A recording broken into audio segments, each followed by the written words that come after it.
آج جو ترمیم لائی جا رہی ہے اس کی قانونی ضرورت کتنی ہے اور کتنی نہیں، یا ہے بھی اور نہیں، لیکن اس قسم کی جو قانون سازیاں ہیں جناب اسپیکر، اس کا ایک اپنا پس منظر بھی ہے، اس کی ماضی بھی ہے اور طویل ماضی ہے۔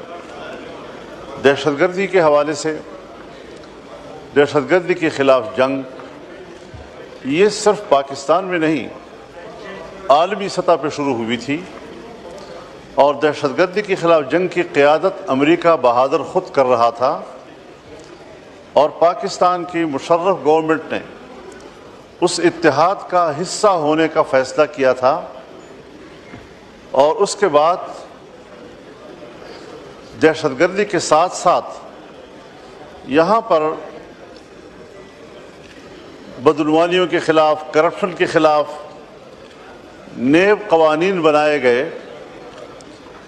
مجھے تعجب اس بات پر ہے کہ کبھی کسی قانون دان نے یا کبھی کسی پارلیمنٹیرین نے اس تمام تر تاریخ اور اس تمام تر ماضی میں، اس تمام تر قانونی چارہ جوئیوں میں اس نقطے کو کبھی دیکھا ہے کہ ہم نے اس قانون سازی کے تحت پاکستان کے ہر فرد کو، پاکستان کے ہر شہری کو پیدائشی مجرم قرار دے دیا ہے۔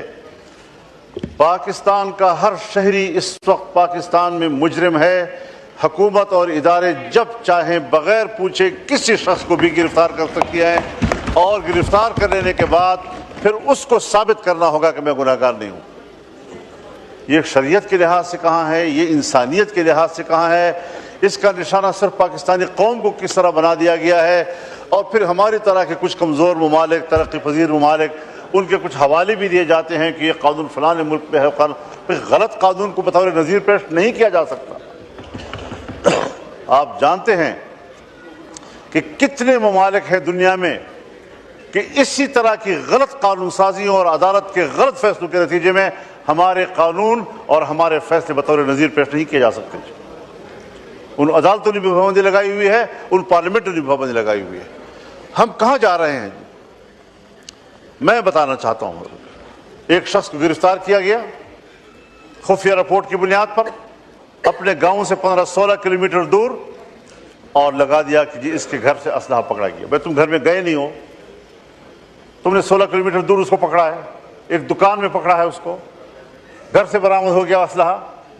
اس طرح کی جھوٹ بولے جاتے ہیں۔ ہم نے وہ مثالیں بھی دیکھی ہیں